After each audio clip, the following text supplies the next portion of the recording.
नमस्कार, मी साहिल जोशी. मुंबई तकमध्ये आपलं स्वागत आहे. काल मुंबई तकच्या चावडीवरती महाजन आलेले होते आणि त्याच्यामुळे आज चावडीवरती तावडेंना आणणं हे आवश्यक झालेलं होतं. तर आज आपल्याकडे ज्यांच्याकडनं आपण खरं तर मुंबई तकची चावडी सुरू केली, ते आमचे पहिले गेस्ट होते, ते भारतीय जनता पार्टीचे राष्ट्रीय महासचिव विनोद तावडे आज आपल्याबरोबर आहेत. आणि महाराष्ट्रामध्ये सध्या ते ठाण मांडून आहेत. इकडे ते सध्या मध्ये येत असतात, पण सध्या पूर्णपणे ठाण मांडून महाराष्ट्रामध्ये बसलेले आहेत. महाराष्ट्राची अनेक भागांची जबाबदारी त्यांच्याकडे आहे आणि खरी जबाबदारी त्यांच्याकडे बिहारची आहे. पण बिहारची निवडणूक पुढच्या वर्षी आहे, त्याच्यामुळे सध्या महाराष्ट्राची निवडणूक जोपर्यंत होत नाही तोपर्यंत तरी त्यांना महाराष्ट्रामध्ये राहायचं आहे. आणि गेल्या वेळेस आपल्याकडे जेव्हा विनोद तावडे आलेले होते त्यावेळेस परिस्थिती अशी होती की महायुती फॉर्म झालेली होती आणि आता लोकसभा निवडणुका उलटून गेलेल्या आहेत. त्याच्यामुळे विनोद तावडेंना विचारायला सुद्धा आपल्याकडे खूप प्रश्न असणार आहेत.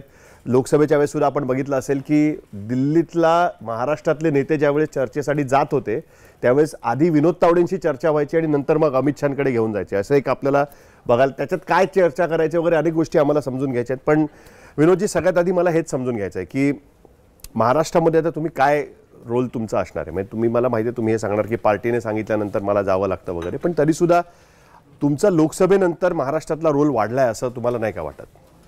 नाही, मला वाटतं लोकसभेनंतर भारतीय जनता पार्टी म्हणून आम्ही जो काही विधानसभेची तयारी चालू केली त्यामध्ये स्वाभाविकपणे सगळे एफर्ट जेवढे टाकता येतील तेवढे यात टाकले पाहिजे. आणि त्या अनुषंगाने भूपेंद्र यादवजी ज्यावेळी इथे आले, अश्विनी वैष्णव आले, तर एक सामूहिक लिडरशिप म्हणून काही गोष्टी करण्याची गरज ही लिस्ट आउट झाली.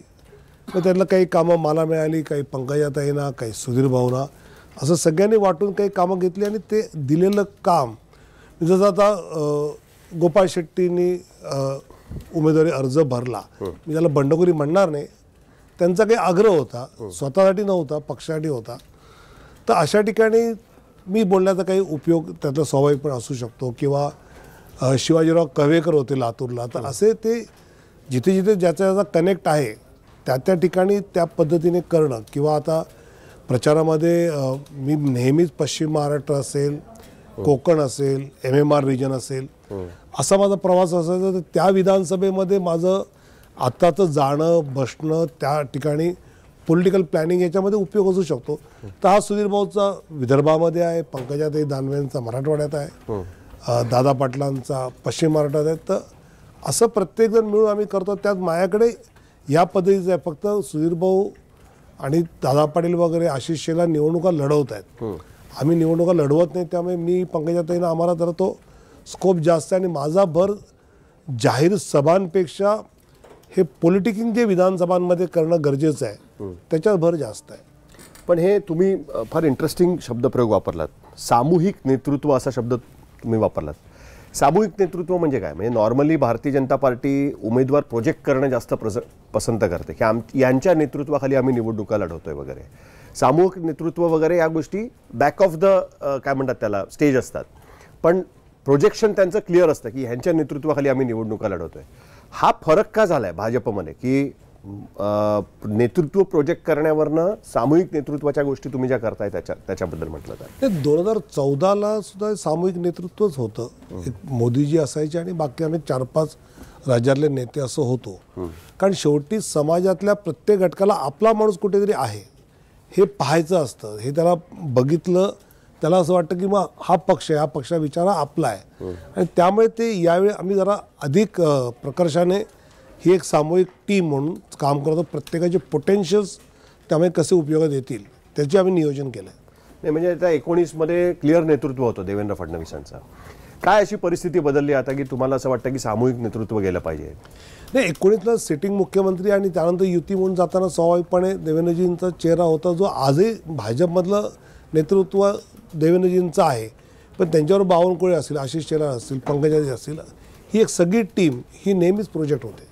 नाही, पण इज इट बिकॉज अनेक सर्व्हेजमध्ये आपण बघतोय की देवेंद्र फडणवीसांचं अप्रुव्हल रेटिंग हे कमी झालेलं बघायला मिळतं आणि त्या गोष्टीमुळे कुठेतरी भाजपला असं वाटतंय का की नाही, आपण सामूहिक नेतृत्व प्रोजेक्ट केलं पाहिजे, प्रत्येक भागामध्ये केलं पाहिजे, कारण त्याचा तुम्हीच उल्लेख केलाय म्हणून. मला पहिल्यांदाच कोणीतरी सांगतंय की सामूहिक नेतृत्वामध्ये आम्ही निवडणुका लढवतो यावेळेस.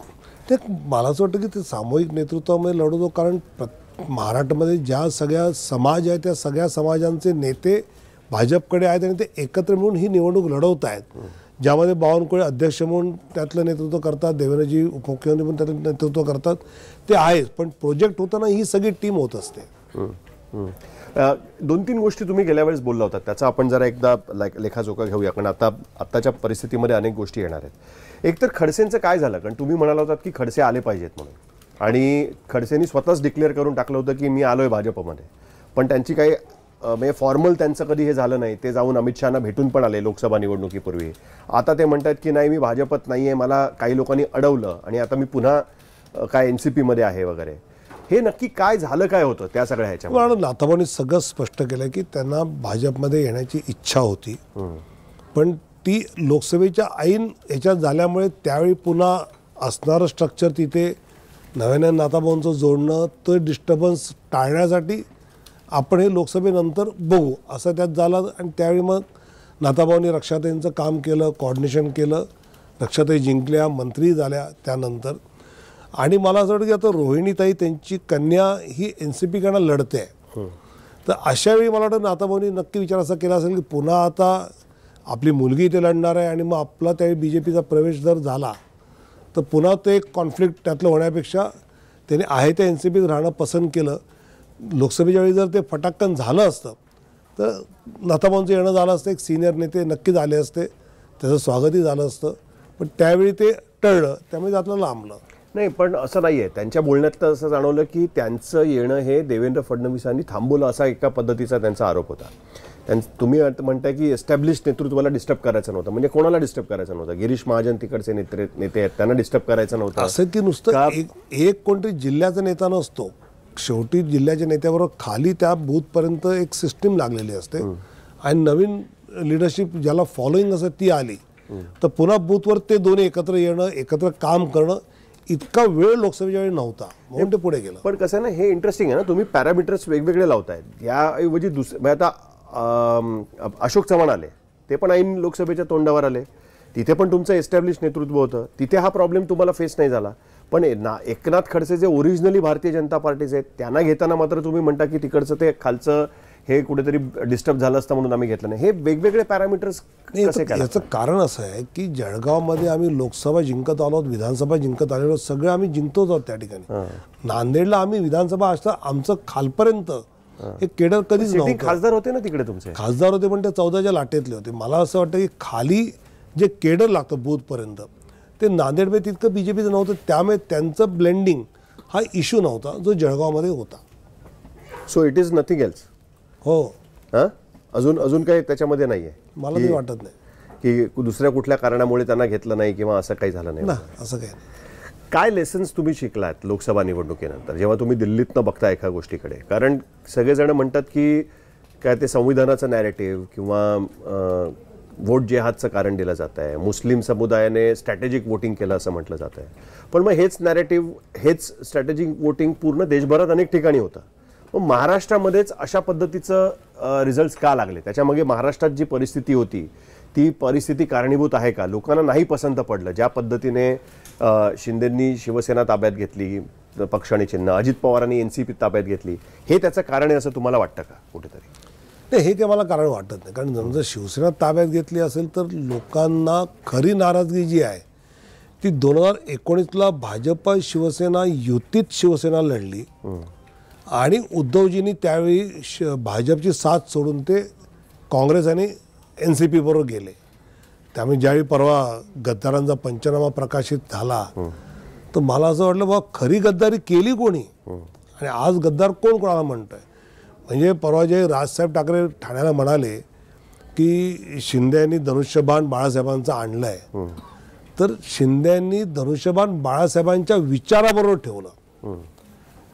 उभाटाबरोबर ते राहिलं असतं तर ते बाळासाहेबांच्या विचाराबरोबर राहिलं नसतं, त्यांच्या मुलाबरोबर राहिलं असतं.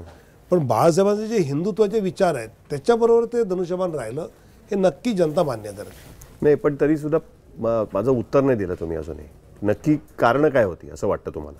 कुठेतरी लोकांना पसंत नाही पडलं असं वाटतं का? कारण संविधानाचं हे नॅरेटिव्ह तर सगळीकडेच होतं. झालं राजस्थानमध्ये तर तसंच झालं. संविधान मेजर इम्पॅक्ट महाराष्ट्रात पडला ना, पण उत्तर प्रदेशमध्ये झाला त्याचा विषय. युपी आणि महाराष्ट्रामध्ये सगळ्यात मेजर इम्पॅक्ट झाला. पडला. त्यामुळे युपी मध्ये तर असं काही फाटाफोट किंवा हे ते असं नव्हतं, तरी झाला होता.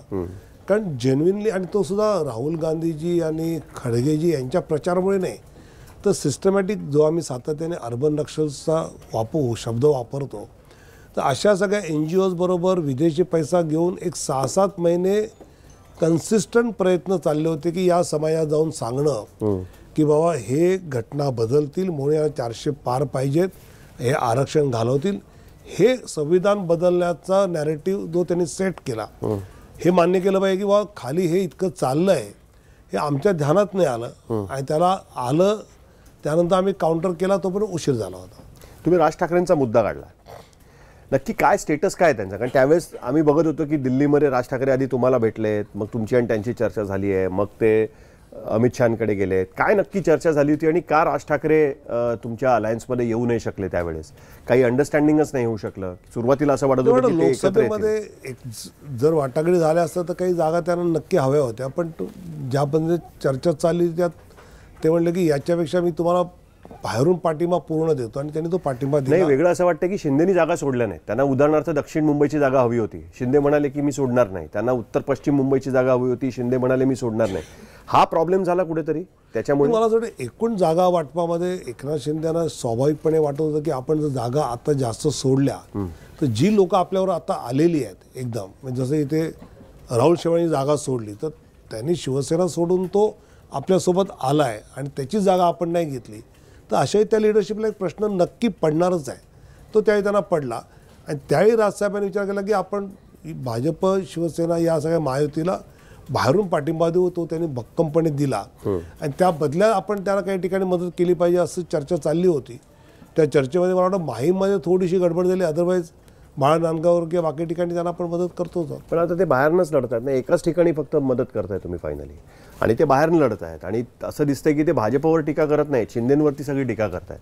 त्यामुळे शिंदे वर्सेस राज ठाकरे असं सगळं एक वेगळंच हे ते झालं. माहीममुळे आहे, पण अजूनही माहीमच्या विषयात चर्चा चालू आहे. मला असं वाटतं काहीतरी त्यात मार्ग काढतील. अजूनही तुम्हाला होप आहे की माहीमध्ये निघेल की शिंदे त्यांच्यासाठी जागा सोडतील किंवा काही त्यात मार्ग काढला जाईल.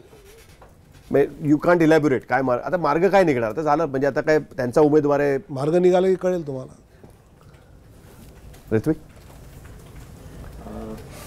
मागच्या वेळेस लोकसभा निवडणुकीच्या आधी तावडेंच्या एक सदस्यीय समितीचा अहवाल आलेला आहे, आणि त्यामध्ये कुठेतरी भाजपला खडतर प्रवास असणार आहे, फार यश मिळणार नाही आहे, अशा पद्धतीच्या बातम्या आल्या होत्या. त्यानंतर तुम्ही त्याचं खंडन केलं, नकारल्या. परंतु आत्ता सद्यस्थितीला तुम्ही जे चित्र पाहताय, तुम्ही जरी तो अहवाल कपोलकल्पित असेल तुम्हाला जसं वाटत असेल, तरी रिझल्ट तोच आला जो त्या बातम्यांमधून सांगितला जात होता. आत्ता सद्यस्थिती जर महाराष्ट्राची बघितली आणि विधानसभेच्या निवडणुकीत अशी एखादी एक सदस्यीय समिती तावडेंची खरंच बनवली, तर तावडे काय अहवाल देतील? नाही, एकतर मागचा जो अहवाल नावाची जी काही चर्चा होती त्यात एक आम्ही लोकसभा प्रवास योजना म्हणून 1 वर्ष 1.25 वर्ष आम्ही एक योजना चालवत होतो, ज्यात आम्ही दर 2 महिन्याला काही सर्वे करत असायचो, आणि ज्यात जिथे कमी आहे तिथे काय करता येईल या पद्धतीचं सगळं ते काम चालायचं. त्यात काही जागांचं नसायचं, कुठे कमी होत काय होत तसं होतं. पण आज जर चित्र दिवाळीनंतरच्या प्रचारानंतर जर पाहिलं तर मला असं वाटतं महायुती एक 165-175च्या मध्ये सहज पोचेल असं वातावरण झालं. याची 2-3 कारणं आहेत. एकतर हरियाणाच्या निवडणुकीनंतर BJPचा जो केडर आहे त्याचा एक कॉन्फिडन्स चांगला वाढला आहे, आणि त्यामुळे तो बऱ्यापैकी उत्साहात कामाला लागला आहे. दुसरं, लोकसभेला 3-4% BJPचा वोटर होता, आएगा तो मोदी, 400 पार चाललं आहे तर कशाला आपण जाऊ विकेंडला बाहेर, असं एक मोठा वोटर BJPचा बाहेर त्यावेळी गेला होता.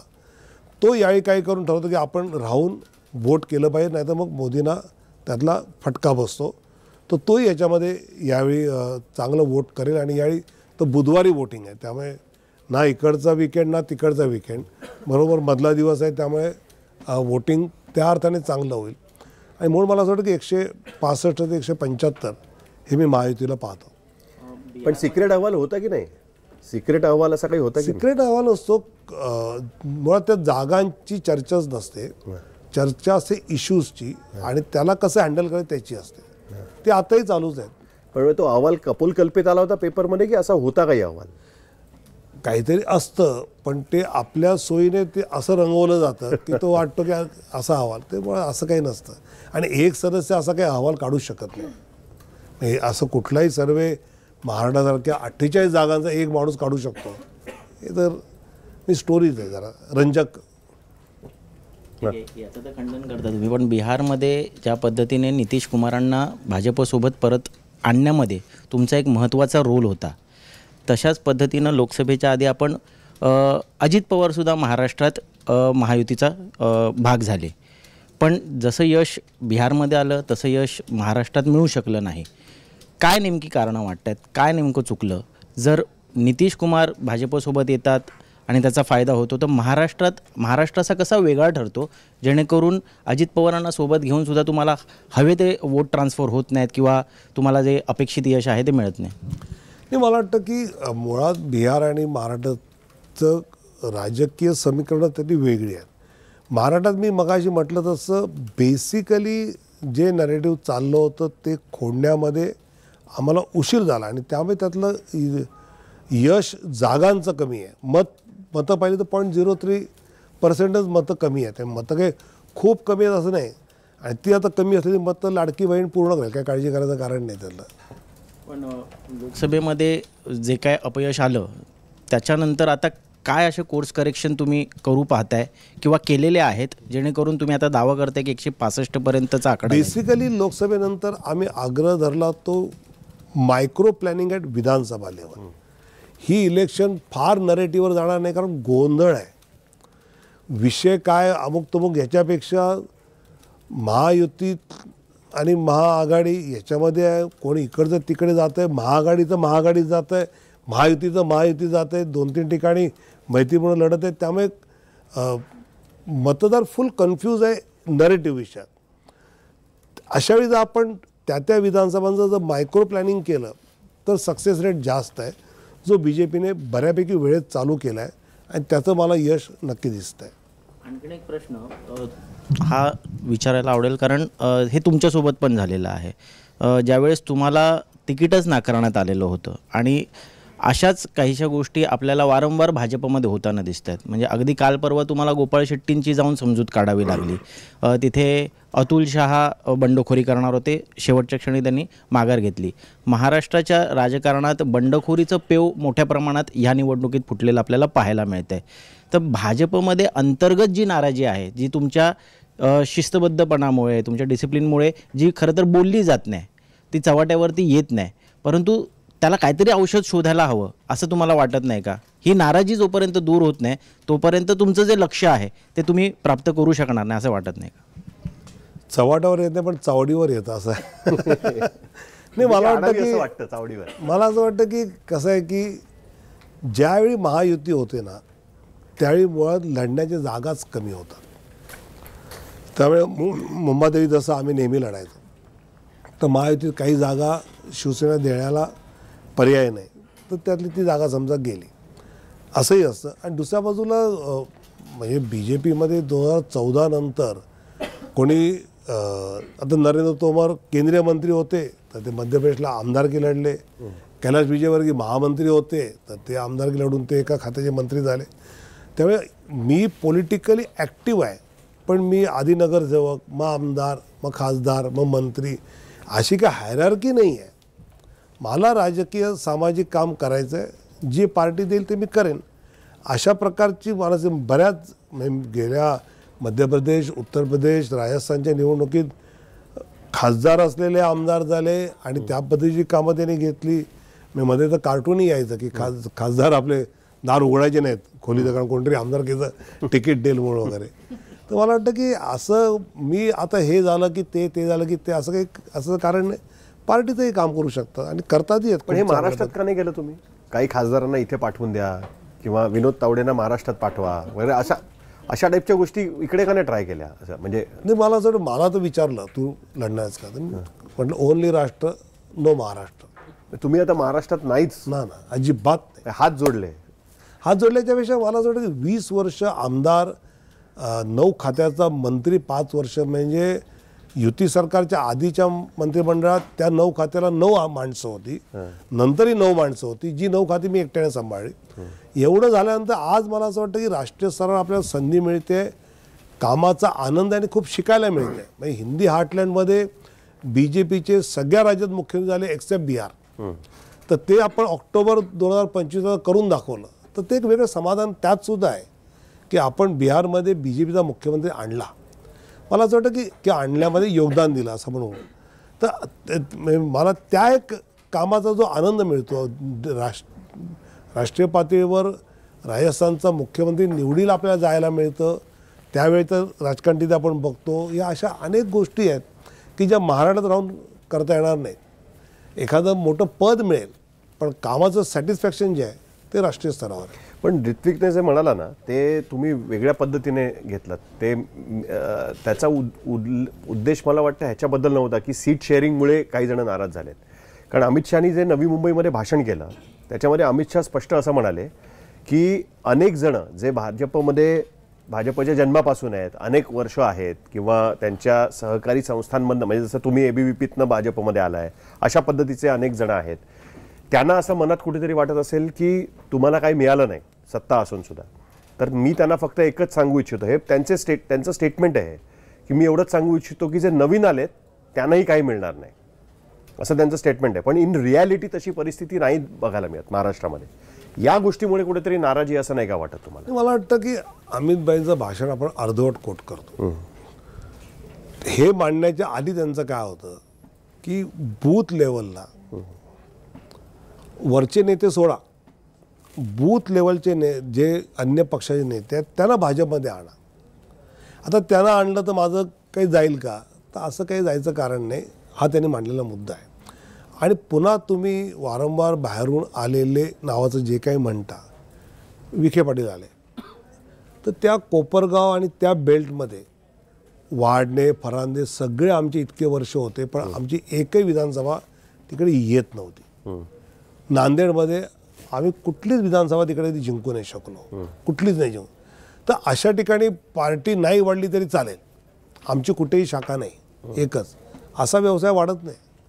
त्यामुळे ज्या ठिकाणी नाही आहे त्या ठिकाणी असे येऊन पक्ष वाढवणं हे कामच आहे. आता अजितदादांसोबत अनेक गोष्टींवरनं तुमचे क्लॅशेस दिसत आहेत या निवडणुकीमध्ये. जसं की नवाब मलिकांना तुमचा विरोध होता, त्यांना तिकीट दिलं, त्यांच्या मुलीला तिकीट मिळालं. आता योगी जेव्हा काल म्हणाले होते की बटेंगे तो कटेंगे, त्याला अजितदादा म्हणाले महाराष्ट्रात हे चालणार नाही. किंवा आता सदाभाऊंनी जे विधान केलं, जिथे फडणवीस पण होते त्या मंचावर आणि त्यानंतर दादांनी येऊन खडसावलं. अशा प्रकारे ज्या अनेक मुद्द्यांवर तुमच्यामध्ये जे क्लॅशेस दिसत आहेत, त्यामुळे मतदारांमध्ये एक वेगळा मेसेज जातो आणि त्याचा तुम्हाला फटका बसेल असं वाटत नाही का? नाही, तुम्ही ज्या 3 गोष्टी अजितदादांच्या म्हटल्यात त्यातल्या पहिल्या 2 गोष्टीचा फटका काय बसत नाही, फायदाच आहे. तिसरी गोष्टी मान्य आहे की मुद्द्याचा विरोध केला पाहिजे. सदाभाऊ जे काही पवारसाहेबांबद्दल बोलले किंवा समोरचे, आता तुम्ही सगळे प्राण्यांची नावं घेऊन झाली या इलेक्शनमध्ये. महाराष्ट्राचं राजकारण या लेवलला जाता कामा नये. आणि आपलं महाराष्ट्र हा संतांचा, समाज सुधारकांचा महाराष्ट्र, त्याचा एक वेगळा राजकीय स्तर आहे. मला वाटतं मी मागच्या वेळी पण म्हटलं होतं की मी विरोधी पक्षनेता म्हणून विलासराव देशमुख, अजितदादा, सुनील तटकरेंवर तुटून पडायचो.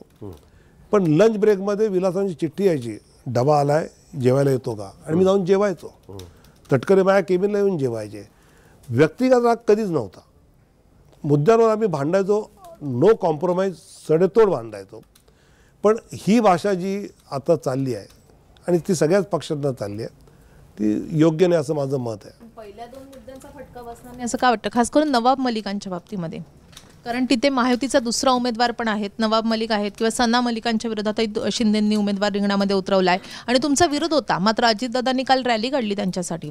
तर या मुद्द्यावरून तुम्ही शेवटपर्यंत काही सोल्युशन का काढू शकला नाही? मला असं वाटतं की शेवटी महायुतीमध्ये काही गोष्टी तुम्हाला जागा सोडल्यानंतर तुम्ही आग्रहाने म्हणू शकता, पण त्या पक्षाने तो एक उमेदवार दिला म्हणून त्याच्या आधारे आपण युतीच तोडायची असं तर होऊ शकत नाही. त्याच्याविषयीला पुढच्या काही गोष्टी होऊ शकतात.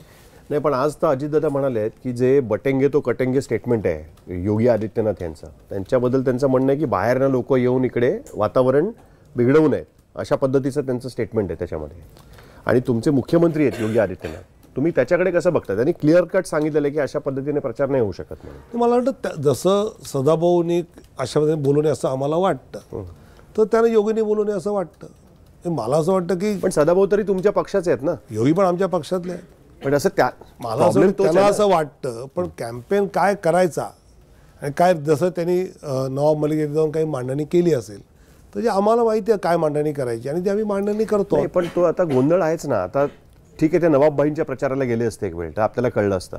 आपण बघतो की सना मलिक जे महायुतीच्या कॅन्डिडेट आहेत, ऑफिशियल कॅन्डिडेट आहेत, त्यांच्या प्रचारामध्ये नवाब मलिक आणि अजित पवार बघायला मिळत आहेत तिकडे. झीशान सिद्दीकी तिकडे बांद्रा पूर्वेला कॅन्डिडेट आहेत, त्यांनी मोदींचा फोटोच वापरायचा नाही असं ठरवलेलं आहे. तर हे काय आहे म्हणजे महायुती म्हणून जेव्हा तुम्ही प्रचाराला जाता त्यावेळेस अशा पद्धतीने की ज्यांचा विरोध आहे की तुम्ही तर नवाब मलिकांवरती दाऊदशी संबंध असल्याचे आरोप लावले होते, त्यांच्या प्रचाराला महायुतीच्या कॅन्डिडेटला जेव्हा ते दिसतात तिकडे त्यावेळेस तुम्ही कसं बघता मग त्याच्याकडे? Ajitdada is openly defying lot of things what म्हणजे तुम्हाला ज्या हव्यात त्या सरळ सरळ डिफाय करतात. या सगळ्या विषयामध्ये आशिष शेलार असतील, देवेंद्र फडणवीस यांनी आमची यातली भूमिका आम्ही स्पष्ट केली की आम्हाला या प्रचारात जायचं नाही. सना मलिक पण नाही, झीशान सिद्दीकी पण नाही. झीशानचे ते लागलेच आमच्या मंडळी कामाला, ते बांद्रा पूर्व तर लागले. पण ते मोदींचे फोटो वापरत नाही. त्या दिवशी त्यांना कोणीतरी विचारलं मोदींबद्दल तुमचं काय मत आहे, तर त्यांनी स्पष्ट सांगून टाकलं की मला काहीच म्हणायचं नाही त्यांच्याबद्दल. हां, त्यामुळे मग त्या वादात जाण्यापेक्षा त्याला काय वाटतं ते योग्य करतं. महायुतीचं तिकीट स्वीकारलं याचा अर्थ महायुतीचं नेतृत्व स्वीकारलंच आहे. साहेब 2014ला विधानसभा निवडणुकीपूर्वी तुम्ही, देवेंद्र फडणवीस, एकनाथ खडसे, पंकजा मुंडे चौघजण राज्यातील नेते आणि देशातील नेते पंतप्रधान नरेंद्र मोदी राज्यात येत होते. मोदींची लाईन होती अच्छे दिन आएंगे. तुमचा अजित पवार, एकनाथ खडसे, तुम्ही, देवेंद्र फडणवीस, अजित पवार, सुनील तटकरे यांच्यावर ज्या पद्धतीचे भ्रष्टाचाराचे आरोप करत होतात ती एक गोष्ट झाली. आता तेच नेते देवेंद्र फडणवीसांच्या आजूबाजूला फिरतायत आणि मतदारांना तुम्ही मत मागतायत. मतदारांनी कोणत्या बेसिसवर तुम्हाला मतदान केलं पाहिजे असं वाटतं तुम्हाला? 19ला जर उद्धव ठाकरे यांनी भाजपशी गद्दारी केली नसती तर हे दिवस आले नसते. या विषयात आम्ही आणि आमचा मतदार खूप क्लिअर आहे.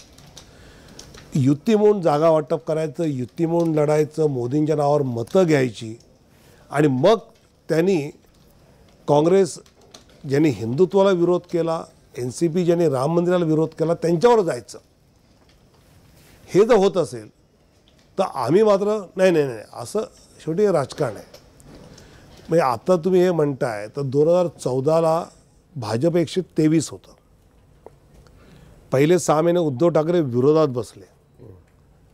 त्यावेळी जे अजित पवार तुम्ही नाव घेताय त्यांनी आम्हाला पाठिंबा दिला 6 महिने आणि आम्ही मंत्री झालो. त्यावेळी हा प्रश्न नाही विचारला तुम्ही कधी?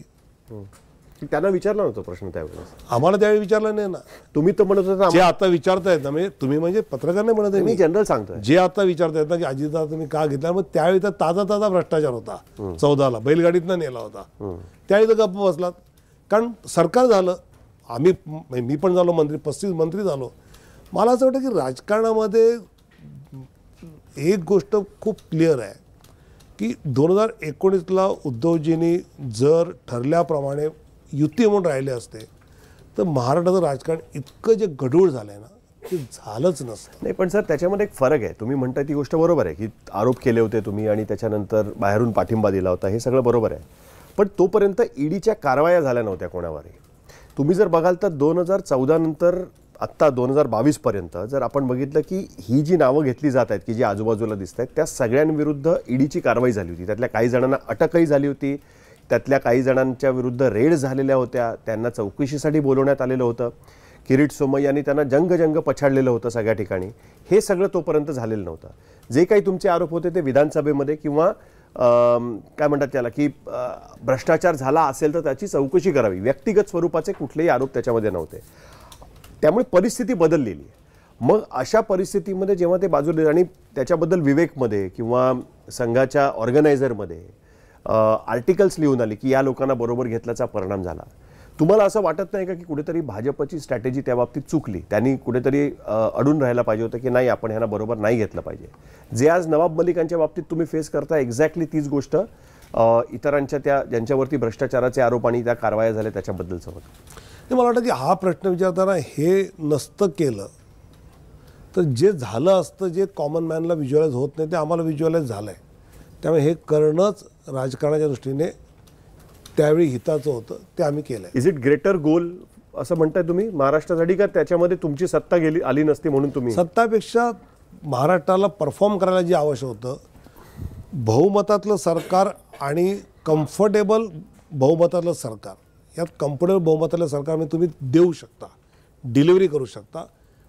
काठावरचं 150च्या जागांचं सरकार हे डिलिव्हरी देत नाही. त्यामुळे गेल्या 2.5 वर्षात जी डिलिव्हरी देता आली याचं कारण की आम्ही कम्फर्टेबली पुढं बहुमतामध्ये होतो. एकनाथ शिंदेंना तुम्ही एकत्र तुमच्याबरोबर घेतलं भाजपनी. कुठेतरी एकनाथ शिंदेंना तुमच्याबरोबर घेतल्यामुळे महाराष्ट्रात भाजपची जी पॉप्युलॅरिटी होती किंवा ती कमी झाली आहे आणि एकनाथ शिंदेच आता वरचढ झालेत असं वाटतंय का? आणि भाजपबद्दलची जी नाराजी आहे ती त्यानंतर हळूहळू आता वाढत चालली आहे असं वाटतंय का? नाही, मला वाटतं महायुतीमध्ये किंवा कुठल्याही अलायन्समध्ये जो मुख्यमंत्र्याचा फेस असतो तो फेस हा नेहमीच प्रोजेक्ट जास्त होतोच. त्यामुळे त्या मुख्यमंत्र्याची पॉप्युलॅरिटी आहे यात काही शंका नाही. आणि पण ती असली तरी त्याचा फायदा BJPला होतो, BJPचा फायदा एकनाथ शिंदेना होतो. त्यामुळे असं काही नाराजी त्यामुळे कुठेच नाही. आता समजा ठाण्यामध्ये आमच्या जागा आहेत तर त्या कम्फर्टेबलच झाल्या आपोआप, कारण त्या ठिकाणी त्यांचं असणारं काम आहे. जिथे आम्ही आहोत तिथे त्यांना फायदा होतो. त्यामुळे मला असं कुठेही त्यामुळे BJP नाराजी किंवा एकनाथ शिंदे आता खूप मोठे झाले वगैरे असं त्यातलं काही नसतं. शेवटी शिवसेनेच्या पक्षामध्ये 32-38 आमदार घेऊन बाहेर पडणं, ती लिडरशिप करणं आणि त्या लिडरशिपच्या वेळी या प्रकारचं एक युती होऊन त्यातली लिडरशिप पुढे येणं, मला वाटतं की त्याचं ते लोकांमध्ये एक सहज वाटणारं अप्रूप आहे, कौतुक आहे आणि मुख्यमंत्री पदाची ती पॉप्युलॅरिटी आहे. महायुतीचं सरकार येईल आता विधानसभेनंतर हे तुम्ही ठामपणे सांगितलं. मुख्यमंत्री कोण होईल तेही सांगून टाका. आता आम्ही निवडणुका एकनाथ शिंदेंच्या नेतृत्वाखाली महायुती लढवतो आहे आणि एकनाथ शिंदेंनी सांगितलं आहे की निवडणुका झाल्यानंतर आम्ही एकत्र बसून पुढचं ठरवू. तुम्हाला लिडरशिप क्वालिटी मुख्यमंत्री म्हणून कोण चांगलं काम करू शकतं तुम्हाला काय वाटतं? अजित अशा पवार, आमच्याकडे 5-7 जण आहेत, काही काळजी करायचं कारण नाही. कोण आहेत ती नावं तरी सगळे सांगा. आता सिटिंग तिघत आहेतच, प्लस प्रत्येक पक्षातले 1-2 अजून आहेत. त्यामुळे आमच्याकडे मुळात सगळ्या सरकारने महाराष्ट्राच्या जनतेसाठी परफॉर्म करावं. मी आता काल शिवसेना उभाटा काँग्रेस आणि शरद पवार राष्ट्रवादीने घोषणा केल्या 3,000 रुपये प्रतिमाह देऊ. आम्ही 1,500 देतो तर कुठून पैसे आणणार, काय आणणार अशी चर्चा. आणि आता हे 3,000 कुठून देणार? कर्नाटकात अशीच घोषणा केली, दिलं नाही. हिमाचल प्रदेश अशाच घोषणा केल्या, दिल्या नाहीत. आम्ही घोषणा केली तर पवारसाहेब म्हणतात की यांनी लाडक्या बहिणीला एवढे पैसे दिले की बाकी योजना बंद पडल्या, म्हणजे याचा अर्थ हे आले तर ही योजना बंद करणार. मग तुम्ही आज 3,000ची घोषणा करता, ही लोकांना पटणार कशी? आम्हाला डिलिव्हरी करायची आणि ती डिलिव्हरी आम्ही देऊ ही आम्हाला खात्री आहे. नाही, पण काहीतरी फॉर्म्युला असेल ना मनात की ज्याचा जास्त म्हणजे पहिल्यांदा मी अशी निवडणूक, फॉर्म्युला हाच मनात आहे की निवडणुकीनंतर बसून ठरवू. नाही, पण तरी सुद्धा ना कसा फरक आहे बघा. फक्त महाराष्ट्रामध्ये म्हणजे इव्हन बिहारमध्ये सुद्धा तुमचा फॉर्म्युला ठरलेला होता की नितीश कुमार मुख्यमंत्री असतील, की जिथे अगेन तीच गोष्ट होती. महाराष्ट्रामध्ये काय फॉर्म्युला असणार? ज्याच्या जास्त सीट तो मुख्यमंत्री, का मुख्यमंत्री रिपीट करायचे आहेत आपल्याला एकनाथ शिंदेना, किंवा अजित पवारांना आपण गेल्या वेळेस चान्स दिला नाही, यावेळेस आपण त्यांना चान्स देऊया, असं काहीतरी ठरलं असणार का भाजपचा मुख्यमंत्री व्हायला पाहिजे यावेळेस, असं काही तुमच्या मनात आहे अजून? असं ठरलंय की निवडणुका झाल्यानंतर एकत्र बसून कोण मुख्यमंत्री चेहरा असेल हे ठरवू. पण त्याच्यातच तर प्रॉब्लेम होतो ना सगळा. गेल्या वेळेस तेच झालं, तुम्ही नंतर बसायला गेलात आणि त्याच्या वेळेस उद्धव ठाकरेंनी सांगितलं की मग आधी 2.5 वर्ष द्या म्हणून, अशी परत मागणी झाली. कारण आता लोक इकडून तिकडे जाऊ शकतात की उद्या अजित पवारांना वाटलं, कारण आत्ताच इकडे NCPचे नेते सांगायला सुरुवात केली, दिलीप वळसे पाटील, नवाब मलिक म्हणतात किंग मेकर होतील अजित पवार. आता किंग मेकर म्हणजे तुमच्याकडे पण होऊ शकतात आणि तिकडे येऊ शकतात. हे रिस्कच आहे ना शेवटी. मला रिस्क काही नाही, आमच्यामध्ये क्लॅरिटी आहे आणि आमच्या लिडरशिप शिवसेना, राष्ट्रवादी काँग्रेस आणि भाजपच्या मनात पक्की क्लॅरिटी आहे की निवडणुकीनंतर काय करायचं आणि ते योग्य वेळी आम्ही पण लोकांना भाजपचा मुख्यमंत्री व्हावा असं नाही वाटत? वाटतं तर सगळ्या महायुतीचा मुख्यमंत्री झाला पाहिजे असं आम्हाला पक्क वाटतं. सर 2019मध्ये असं वाटत होतं की 2014 एवढी मोठी लाट नाहीये, मात्र बहुमत मिळालं भाजपला 2019ला. 2024लाही तसंच थोडंफार वातावरण होतं, संविधानाचा मुद्दा आला आणि त्यानंतर भाजपला किती मोठा फटका बसला ते आपल्याला सगळ्यांनाच दिसून आलं. भाजपमध्ये निवडणुकीच्या अगोदरचं प्लॅनिंग आणि त्यानंतर लागलेल्या निकालानंतर केलं जाणारं मंथन, यासाठी भाजपची एक वेगळी कमिटी असते आणि प्रमोद महाजन, गडकरीनंतर महाराष्ट्रातून तुम्ही एकमेव आहात की जे दिल्लीमध्ये वरिष्ठांसोबत चर्चा करू शकता आणि महाराष्ट्रभरात तुमच्या नावाची अशी चर्चा आहे की अमित शहांसोबत थेट संपर्क कधीही करू शकणार नेता म्हणजे विनोदजी तावडे. तर तुमचं निवडणुकीनंतर मोदी शहांसोबत पराभवानंतर म्हणजे एकंदरीत बहुमत न मिळाल्याबद्दल काय मंथन झालं होतं? नाही, आम्ही सगळे सरचिटणीस जे आहोत महासचिव यांच्याबरोबर अमितभाई नड्डाजी असं बसून पूर्ण देशभरात केवळ महाराष्ट्र नाही एक प्रॉपर विश्लेषण झालं. त्यातून ज्या गोष्टी वाटल्या त्याच्यावर लगेच हरियाणामध्ये पहिलं काम आम्ही लगेच चालू केलं, महाराष्ट्र केलं, दिल्लीच्या निवडणुका मार्चमध्ये आहेत आणि बिहारच्या या ऑक्टोबरमध्ये. त्यामुळे या सगळी राज्यांमधलं प्लॅनिंग आम्ही त्यात काय काय कमी राहिलं आणि काय करणं गरजेचं आहे ते प्लॅन करून काम चालू पण केलं आम्ही. हरियाणामध्ये जसं शेतकऱ्यांचा मुद्दा सगळ्यात मोठा होता, महत्त्वाचा होता, त्याला तुम्ही कसं तिथं फेस केलं आणि इथं मराठा आरक्षणाला कसं फेस करताय? मराठा आरक्षण विषयात तर माझं खूप स्पष्ट मत आहे की या राज्यात 1965ला पहिल्यांदा आरक्षण आलं. SC, ST, OBC 29%. त्यानंतर 1980ला अण्णासाहेब पाटलांनी मराठा आरक्षणाची मागणी पहिल्यांदा केली. बाबासाहेब भोसले मुख्यमंत्री होते, त्यांनी ती फेटाळली. नंतर त्यांचा मृत्यू कसा आला आपल्याला माहिती आहे. मग मंडल आयोगामध्ये एक संधी आली होती की मराठा समाजाला त्यात घेण्याची, पण त्यावेळेच्या काँग्रेसचे जे नेते इथले होते त्यांनी ते होऊ दिलं नाही. मग 94ला पवारसाहेबांनी आरक्षण OBCचं 10% वाढवलं आणि 39% नेलं.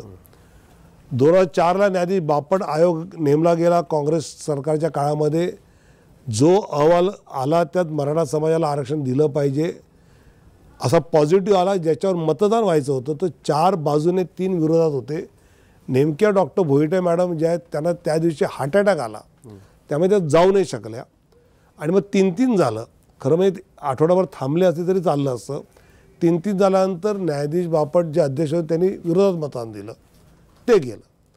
मग पृथ्वीराज चव्हाण साहेबांनी राणे कमिटी नेमली, पण ते कोर्टात टिकलं नाही कारण आयोगाशिवाय होऊच शकत नाही.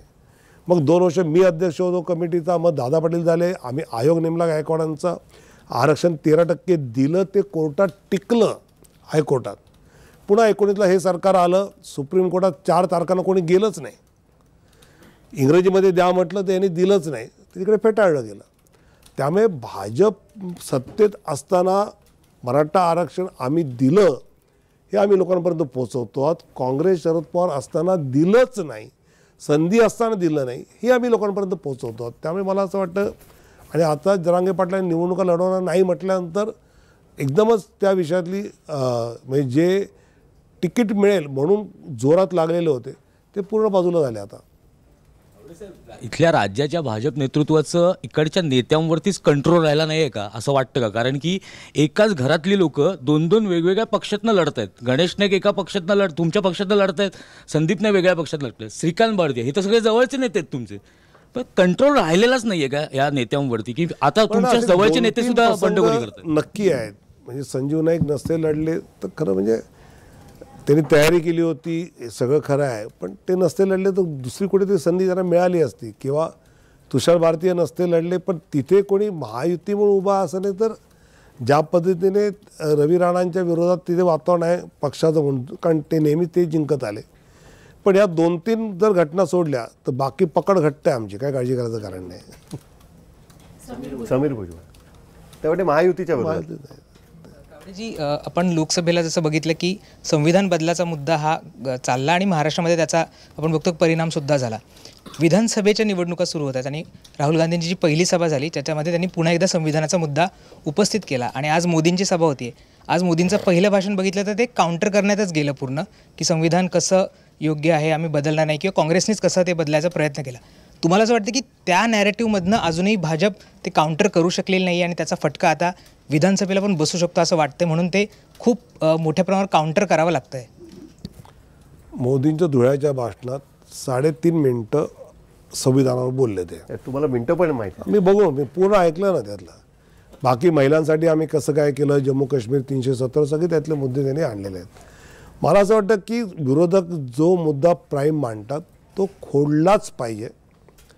तो नेत्यांच्या भाषणामधला खोडला पाहिजे आणि ग्राउंड लेवलला खोडला पाहिजे. तर आम्ही दोन्ही लेवलला तो खोडून काढतो. म्हणून आम्ही ती संविधानाची कोरी कॉपी कशी वाटली गेली, चुकून असेल ती म्हणा, एखादी कॉपी चुकून जाऊ शकते, पण ती गेली. तुम्ही इतका इश्यू करायला चाललं की ती प्रिंटेड चालली का कोरी चालली आहे हेही बघत नाही तुम्ही. पण मग ते लाल संविधानाला लगेच नक्षलाशी जोडणं हे कितपत योग्य वाटतं? अर्बन नक्षल लागले आहेत कामाला, त्यांनीच तर सगळे चालू केलेलं आहे, ते त्यात जोडलं. भगवा म्हटलं की तुम्ही आम्हाला जोडतं, आम्ही लाल म्हटलं जोडलं, झोमतं कशाला? सांगा ना, आहेत आमच्यावर अर्बन नक्षल्स, काय बिघडतं? ती सांगायची हिंमत नाही. म्हणजे मला जसं जम्मू काश्मीर विधानसभेने काँग्रेसच्या पाठिंब्याने 370 पुन्हा आणा असं म्हटलं, ह्याच्यावर उद्धव ठाकरेंचं काय म्हणणं आहे? माननीय शिवसेना प्रमुख बाळासाहेब ठाकरेंनी 370ला कडाडून विरोध केला होता. ते 370 आणा असं काँग्रेस म्हणत आहे. उद्धव ठाकरे याला विरोध करणार आहेत का? आमचा प्रश्न आहे. तावडे साहेब, थोडंसं परत मराठा आरक्षणाकडे येतोय, कारण कुठंतरी अर्धवट राहिल्यासारखं वाटतंय. कारण तुम्ही जी एक प्रोसेस सांगितली, जी घडलं आतापर्यंत, प्रोसेस नाही, इतिहास सांगितला. हा, इतिहास सांगितला. पण आता वर्तमान असं आहे की जसं की मगाशी सांगितलं की एकनाथ शिंदेची पॉप्युलॅरिटी वाढली आहे आणि कुठंतरी जो खूप महत्त्वाचा फॅक्टर लोकसभेला मानला गेला तो मराठा फॅक्टर किंवा जरांगे पाटलांच्या त्या आंदोलनाचा फॅक्टर, त्याचा फटका भाजपला, महायुतीला बसला आहे. आणि त्या सर्वात जास्त टार्गेटवरती जर जरांगे पाटलांच्या कोण असेल तर ते देवेंद्र फडणवीस आहेत आणि परिणामी भाजप आहे. तर मग आता विधानसभेला जसं आपण आता बघतोय की खूप सारे पक्ष आहेत, बंडखोर आहेत आणि खास करून जो मोठा भाग मानला जातो मराठवाडा आणि पश्चिम महाराष्ट्रामध्ये त्याचा खूप मोठा प्रभाव आहे. तर आता वर्तमानामध्ये, कारण हा जो तुम्ही इतिहास सांगितला आहे तो लोकांपर्यंत व्यवस्थित पोचला आहे असं दिसत नाही आहे, कारण अजूनही तो राग आहे. तर याच्यावरती आता काय उपाय करताय तुम्ही? मी म्हटलं असं, ही वस्तुस्थिती पोचवणं, संधी असताना शरद पवार साहेबांनी, संधी असताना काँग्रेसनी मराठा समाजाला आरक्षण मिळवू दिलं नाही. कोर्टात टिकलेलं 13% आरक्षण दिलं ते मात्र भाजपने, आणि तरी त्याला पाडा असं जर कोणी म्हणणं असेल तर मला वाटतं ते मराठा समाज अशा गोष्टी ऐकेल. त्यामुळे आम्ही, तुम्ही म्हटलं असं गैरसमज असेल तर तो समज दुरुस्त केला पाहिजे, तो आम्ही करतो.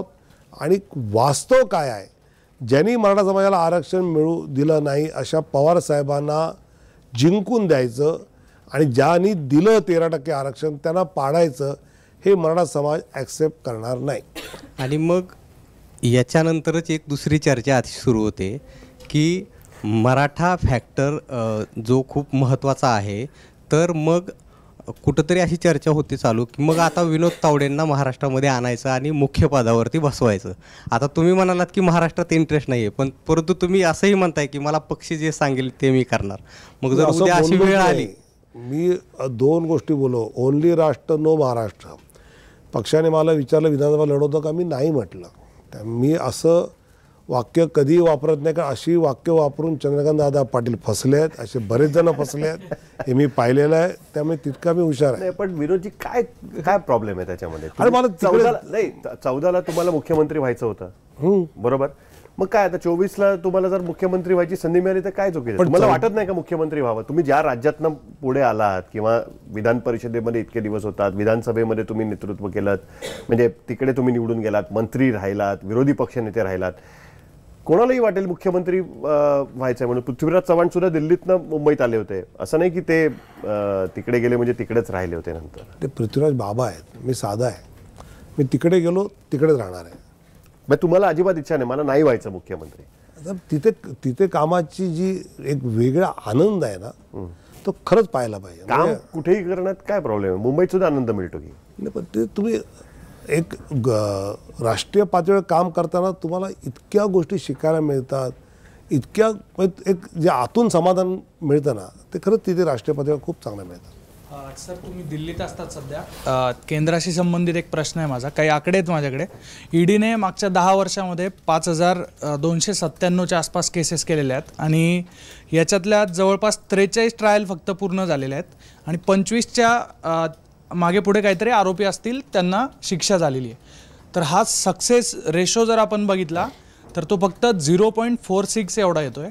मग ईडीच्या या केसेस खरंच त्या आरोपींना पकडण्यासाठी किंवा मनी लॉन्ड्रिंगमध्ये फॅक्ट फाइंडिंगसाठी होतात की पॉलिटिकल त्याचा फक्त वापर होतोय? नाही, आता स्टॅटिस्टिक्सचा तुम्ही जो सक्सेस रेट बोलता तो कोर्टात जाऊन केलाच आहे. ईडीकडे मुळात ईडीचा कधी एंटर होतं जे त्या राज्यातना FIR दर्ज होतो. FIR दर्ज झाल्यानंतर प्राथमिक चौकशी झाल्या त्यात काही तथ्य सापडलं तर ईडीकडे जातं. आता ह्याच्यामध्ये ईडीने जर एवढ्या केसेस केल्या असतील याचा अर्थ ईडीची एफिशियन्सी कशी वाढली आहे ह्यासाठी जर हे स्टॅटिस्टिक्स वापरता येऊ शकतं. पण याचा आणखी एक आपण सक्सेस रेशो बघितला तर यातले मॅक्सिमम पॉलिटिकल लीडर्स आहेत आणि ते भाजपमध्ये आलेले आहेत. मला वाटतं तुम्ही 5600 लीडर नाही आले आमच्याकडे. नाही मॅक्सिमम 17 केसेस ह्या त्या अर्थाने पॉलिटिकल आलेले नाहीत अशी मोठी संख्या आहे. त्यामुळे ते आले आणि ते आल्यानंतर पुन्हा त्यातलं काही थांबलं आहे का ते चेक करा. नाही थांबलं आहे, क्वेरी चालूच आहे त्यांची. म्हणजे भुजबळांना जे वाटतं आज त्यांनी जे सांगितलं त्यांनी आज नाही सांगितलंय, त्यांनी सांगितलं 6 महिन्यापूर्वी 6 महिन्यापूर्वी त्या पुस्तकात आहे. त्यामुळे त्यांना काही रिलॅक्स व्हायची गरज नाही. त्यांना जसं वाटत असेल की त्यांना मुळे इथे आल्यामुळे रिलॅक्स वाटतंय कारण शेवटी एक वास्तूचा प्रभाव असतो. तुम्ही त्यांना सांगताय की रिलॅक्स व्हायची गरज नाही, तुमच्यावर केस चालू आहे. मला वाटत नाही कुठल्याही अशा केसमध्ये हस्तक्षेप पॉलिटिकल झालेला आहे किंवा हे बंद करा हे अमुक करा. It takes it own course, त्याप्रमाणे चालू आहे. काल पूनम महाजन चावडीवर होत आहेत आमच्याकडे. तिकडं त्यांना या संदर्भात विचारलं होतं. प्रमोद महाजनांच्या हत्येविषयी त्यांना संशय आहे आणि त्या म्हटल्यात की मी या संदर्भात इकडे गृहमंत्रालय आणि केंद्रीय गृहमंत्रालय दोघांनाही पत्र लिहिणार आहे आणि यामध्ये पुन्हा एकदा चौकशी करावी असं त्यांना वाटतं. तर तुम्हाला तुमचं यावर काय मत आहे की त्यांचा संशय घेणं हा योग्य आहे किंवा यात काही खरंच तुम्ही त्यांच्याबरोबर काम केलेलं आहे प्रमोद महाजनांबरोबर, तुम्ही त्यावेळेस घटना तुम्हालाही ती पूर्ण माहिती आहे? नाही, पूनम एक्झॅक्टली काय म्हणायचं मला माहीत नाही. मी जर समजून घेईन मग त्यानंतर बोलेन. अदरवाईज काही माहिती नसताना बोलणं बरोबर नाही. त्यांचं स्पेसिफिक वाक्य असं होतं की त्यांना असं वाटतंय की गोळी मारणारे हात प्रवीण महाजनांचे होते पण त्याच्यामागे लार्जर कॉन्स्पिरसी होती आणि त्या संदर्भामध्ये चौकशी झाली पाहिजे आणि त्या संदर्भात त्या अमित शहाना पत्र लिहिणार आहेत की याची चौकशी करावी किंवा रिइन्व्हेस्टिगेट करावा म्हणून. तर तुम्ही कसं बघता ह्याच्याकडे, असा प्रश्न आहे. पूनमशी बोलल्यावरच कळेल की तिला एक्झॅक्टली काय त्यांना त्यात वाटतंय. त्याशिवाय बोलण्यात काही पॉईंट नाही. सर 2022ला अचानकपणे देवेंद्र फडणवीस उपमुख्यमंत्री झाले त्यावेळेस तुमची नेमकी भावना काय होती? कारण की एका पद्धतीने कोणालाच वाटत नव्हतं की ते मुख्यमंत्री पदावरनं थेट उपमुख्यमंत्री पदावरती येतील. तर तुम्ही त्यावेळेस राष्ट्रीय नेतृत्वासोबत काम करत होता. तुम्ही सजेशन कुठे दिले होते का की असं करणं चुकीचं ठरू शकतं भाजपसाठी का बरोबर आहे हे करणं? नाही, मला असं वाटतं की हा निर्णय अशा एका वरच्या पातळीवर झाला होता की आज BJP सरकारमध्ये येणं महत्त्वाचं आहे. शेवटी आम्ही सगळे मिळून पक्षासाठी काम करतो, व्यक्तीसाठी करत आहे. हा होणार असेल तरच म्हणजे मला मुख्यमंत्री करणार असेल तरच मी युतीमध्ये येतो असं उद्धवशी बोलू शकतात. पण भाजप हा घराणेशाहीवाला एका व्यक्तीसाठी चालणारा पक्ष नाही आहे. आम्ही सगळेजण मिळून जे दिलं आहे ते काम करत असतो. पण फडणवीसजी जेव्हा उपमुख्यमंत्री झाले तेव्हा तुमच्या नेमका काय भावना होत्या? नाही, मला असं वाटतं की मुख्यमंत्री झालेल्या व्यक्तीला अशा पदावर काम करायला लागणं हे कुणालाही आनंद देणारं नसतं. पण पार्टी सत्तेत येते आहे यासाठी ते मन मारून देवेंद्रजी तयार झाले ही मोठी गोष्ट आहे. पण तुम्हाला कधी कळलं आहे की असं होत आहे वगैरे? जे तुम्हाला सगळ्यांना कळलं त्याच प्रेस कॉन्फरन्समध्येच. आम्हाला असं वाटत होतं दिल्लीत तुम्ही आता तुमच्याकडनं लवकर कळेल असं आम्हाला वाटतं. मला माहिती असं मी हो म्हणणार आहे का? एक अभिजितला एक विचारायचा प्रश्न. बरेचसे प्रश्न जवळपास सगळे विचारून झालेले असतील पण जनरली कॉमन मिनिमम प्रोग्राम ज्या वेळेला असतो त्यावेळेला मित्रपक्ष अशी काळजी घेतात की दुसऱ्या वोट बँकेला धक्का लागू नये किंवा आपल्या मित्रपक्षाला साधारणतः त्रास होऊ नये. पण भाजप त्याबद्दल फार काही काळजी बाळगतं असं दिसत नाही. कारण की ज्यावेळेला राष्ट्रवादी काँग्रेस पक्ष आम्ही सेक्युलर आहोत असं म्हणतो, त्यावेळेला ते दलित, मुस्लिम आणि बाकी सगळ्या समुदायाला सोबत घेऊन जातात, विशेषतः अल्पसंख्याक समुदायाला. आणि इथं आपण बघतोय की ज्यावेळेला दंगल होते विशाळगडाच्या वरती, तर ती विशाळगडाच्या खाली खूप मोठ्या प्रमाणामध्ये हिंसाचार झाला. त्यावेळेला अजितदादा तिथं भेट द्यायला गेले. देवेंद्र फडणवीस म्हणाले की तो हिरवी अतिक्रमण आहेत, म्हणजे ते अतिक्रमणांचा पण एक कलर त्यांनी एक नमूद केला की हिरवी अतिक्रमण आहेत. किंवा नवाब मलिकांना पाठिंबा देताना जिहाद पण शब्द वापरतात. तर नवाब मलिकांना पाठिंबा देताना पण हात आकडता घेतला. तर बाकीच्या सगळ्यांवरती आरोप आहेत, राष्ट्रवादीतल्या पण लोकांवरती आहेत, शिवसेना शिंदे पक्षातल्या लोकांवरती पण आहेत. त्यांच्याबद्दल भूमिका घेताना ते असं म्हणतात की न्यायालयानं त्यांना दोषी ठरवलं तर मग आम्ही त्यांच्याबद्दल भूमिका घेऊ. नवाब मलिकांबद्दल पण तशी भूमिका घेत नाही, त्याबद्दल अन्याय होतो त्यांच्यावरती, असं त्या पक्षाचं म्हणणं आहे. तर तुम्ही ह्या कॉमन मिनिमम प्रोग्रॅमबद्दल फारसे किंवा अजितदादांच्या पक्षाच्या धोरणांबद्दल फारसे चिंतित दिसत नाही, असं का? मला असं वाटतं की अजितदादा पॉलिटिकली त्यांची भूमिका बरोबर घेत आहेत, पॉलिटिकली आम्ही आमची भूमिका बरोबर घेतो. याचा फायदा दोघा नाही आहे. ठरवून करताय तुम्ही की तुम्ही तुमचं मारल्यासारखं करायचं, आम्ही लागल्यासारखं करू, आम्ही असं नाही. ते त्यांच्या भूमिकेशी प्रामाणिक आहेत, आम्ही आमच्या भूमिकेशी प्रामाणिक आहोत. हीच महाराष्ट्राच्या राजकारणाची मजा आहे खरं तर, की सगळे आपापल्या भूमिकांची प्रामाणिक आहेत आणि एकमेकांच्या विरोधात पण आहेत, बरोबर पण आहेत. ते कन्फ्युजन सांगितलेल्या गोष्टीसारखंच आहे ते.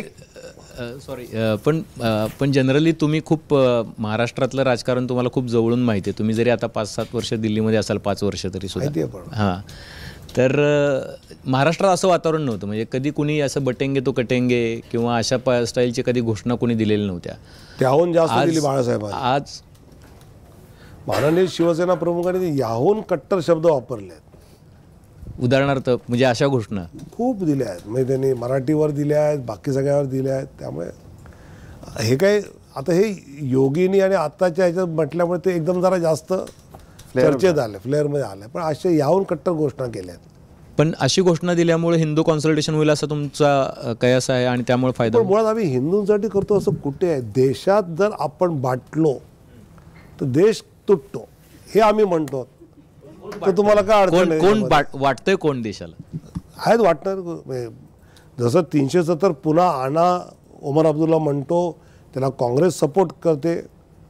370 गेल्यानंतर जी शांतता होती, म्हणजे काश्मीर जम्मूमधली निवडणूक एकही दगड न पडता झालीच नव्हती, बॉम्ब ब्लास्टच व्हायचे. इतकी शांतता पूर्ण का झाली? ह्याची जी कारण आहेत त्यात 370 गेलं हे मोठं कारण आहे तिथे. तर तेही आणून पुन्हा देश तोडायचा आहे. तर त्याशी एकत्र राहा, तोड देऊ नका हे आम्ही म्हणतो. ज्या चर्चा आहेत, एक शेवटचा प्रश्न विचारतो, ज्या चर्चा आहेत त्याच्यानुसार काल वळसे पाटील म्हणाले की काही नवी समीकरणं महाराष्ट्रामध्ये उद्याला येऊ शकतात 23 तारखेनंतर. नवाब मलिक पण म्हणाले की निवडणुकीनंतर कोण कुठे जाईल माहीत नाही. हा रिपीट प्रश्न आहे. हां, रिपीट आहे. पण अशी जर समीकरणं उद्याला आली तर त्या समीकरणांमध्ये सगळ्यात जास्त फिट तुम्ही आहात महाराष्ट्रामध्ये. मला वाटत नाही अशी समीकरण काय होणार नाही. फिट तुम्ही आता वाटत नाही की समीकरण होईल? समीकरण होणार नाहीत, कारण क्लिअर एक बरी मेजॉरिटी येईल. तेव्हा असं समीकरण करण्याला काही वाव राहणार नाही. तुम्ही फिट आहात की नाही हा प्रश्न. मी पूर्ण फिजिकली फिट आहे. तुम्ही प्रत्येक निवडणुकीपासून दूर का राहताय? महाराष्ट्रातल्या खूप लोकांना दूर राहत नाही. लोकसभेला पण तुम्ही लढला नाही, विधानसभेला पण. मला खरंच मनापासून राष्ट्रीय स्तरावर काम करण्यातला आनंद मिळतोय आणि मी तर करतो. 20 वर्ष आमदार की मंत्रीपद राहिल्यानंतर आता अजून काय हवं असतं? मुंबई प्रदेशचा अध्यक्ष 35व्या वर्षी, बाकी सगळे 60व्या वर्षी झाले. त्यावेळेस आपल्याला मिळालं आहे. पार्टीने एवढं दिलं तर पार्टीला काहीतरी दिलं पाहिजे ना आपण. एक मला विचारायचं आहे शेवटी की लोकसभेनंतर ज्या निवडणूक म्हणजे सगळ्या मिटिंग झाल्या तुमच्या, कोर कमिटीची मिटिंग, महाराष्ट्राचं काय करायचं, कोण काय करायचं वगैरे, त्या मिटिंगमध्ये ती मिटिंग ऑफकोर्स अध्यक्ष म्हणून JP नड्डा घेत होते आणि त्यांच्याबरोबर अमित शहा बसलेले होते. तुम्ही सगळेजण तिथे होतात. पियुष गोयल पण तिकडे होते. पण नितीन गडकरी तिकडे दिसले नाहीत. मग नितीन गडकरींना विचारात घ्यावं असं पक्षाला वाटत नाही की महाराष्ट्रासारख्या राज्यामध्ये भाजपचा परफॉर्मन्स एवढा लयाला गेलेला असताना गडकरी जे राष्ट्रीय अध्यक्ष राहिलेत, महाराष्ट्राचे अध्यक्ष राहिलेत, महाराष्ट्रात मंत्री राहिलेत, विरोधी पक्षनेते राहिलेत, त्यांचा एक प्रभाव आहे महाराष्ट्रामध्ये, त्यांना विचारात घ्यावं असं वाटत नाही की त्यांना पण त्या मीटिंगमध्ये सामील करून घ्यावं, त्यांच्याशी चर्चा करावी, त्यांची पण मतं आजमावून घ्यावी. ज्या मिटिंगचा तुम्ही उल्लेख करताय त्या मिटिंगला त्यांना येणं जमणार नव्हतं म्हणून. पुण्याचं नाही, मी दिल्लीच्या मिटिंग दिल्लीचं म्हणतो, मला माहिती आहे. त्या मिटिंगच्या आधी नड्डाजी आणि BL संतोष आम्ही संगनामध्ये हे दोघं जण व्यक्तिगत गडकरींना भेटून या विषयावर अशी बैठकीत तुमचं काय मत आहे असं त्यांना आधी भेटून आले होते. नाही, पण तरीसुद्धा अशा मिटिंग्समध्ये गडकरी कुठेच दिसत नाही ना. सीट डिस्ट्रीब्युशन म्हणजे इलेक्शनच्या कमिटीमध्ये की जिथे तिकीटं डिसाईड केली जातात महाराष्ट्रामधली, किंवा जिथे पॉलिसी ठरवायची असते महाराष्ट्रात, त्यांना प्रचारासाठी बोलवलं जातं, पण या सगळ्या गोष्टींमध्ये ते दिसत नाही. ना या सगळ्या म्हणजे महाराष्ट्रात डिसिजन मेकिंगमध्ये महाराष्ट्राच्या कुठेही ते दिसत नाही. तिकीट वाटपात तर पूर्ण होते, सगळा विचार त्यांचा घेतला जायचा. 1-2 बैठकांनाही ते प्रत्यक्ष आले होते. जर नसेल जमत तर त्यांचं मत घेऊन ते मांडले जायचं. त्यामुळे असं काही नाही. गडकरी साहेबांना प्रत्येक निर्णयात विचार त्यांचा असतो हे मला पक्क माहिती आहे. 100% माहिती आहे. 100% माहिती आहे. तुमची घरवापसी कधी आहे महाराष्ट्रामध्ये? No option. एकच वाक्य पुन्हा पुन्हा तेच आहे. त्यांनी घरच बदललेलं आहे आता. ओनली राष्ट्र नो महाराष्ट्र. तर विनोद तावडे, मला असं वाटतं की निवडणुकीचा काळ आहे, त्याच्यामुळे थोडंसं आज थोडेसे सांभाळून होतात. ना अजिबात म्हणजे निवडणुकीचा काळ नसताना तुम्ही असं खुलून असता एकदम अजून. पण तरीसुद्धा अनेक गोष्टींबद्दल त्यांनी चर्चा केलेली आहे आणि महाराष्ट्राचं प्रतिनिधित्व भारतीय जनता पार्टीमध्ये महासचिव म्हणून ते दिल्लीमध्ये करतायत. त्यांना अनेक गोष्टींची माहिती आहे. त्यातली मला वाटतं 10%च माहिती त्यांनी आज दिली आहे. 90% माहिती त्यांनी अजून दिलेली नाही. जी माहिती दिली पाहिजे ती 100% दिली आहे. पण तरीसुद्धा विनोदजी, तुम्ही आज आलात आणि मला कल्पना आहे की सध्या निवडणूक म्हणजे पीकवर असल्यामुळे तुम्ही खूप बिझी आहात. तरीसुद्धा वेळात वेळ काढून विनोद तावडे आज या चर्चेमध्ये आले, आमच्याशी त्यांनी चर्चा केली, आमच्या प्रश्नांना उत्तरं दिली. याच्याबद्दल विनोद तावडेंचे मनापासून आभार. तुमच्याही अनेक कमेंट्स येत होत्या, त्यातल्या अनेक कमेंट्सवरती आम्ही प्रश्न पण विनोद तावडेंना विचारले, त्यांनी त्याची उत्तरं दिलेली आहेत. त्यामुळे अशा पद्धतीच्या चावडी किंवा चर्चा, ॲनालिसिस तुम्हाला बघायचं असेल, ऐकायचं असेल तर मुंबई तकचं यूट्यूब चॅनल सबस्क्राईब करायला विसरू नका आणि बेल आयकॉनवर क्लिक केलं तर आमचे अपडेट्स मिळू शकतात. बघत राहा मुंबई तक.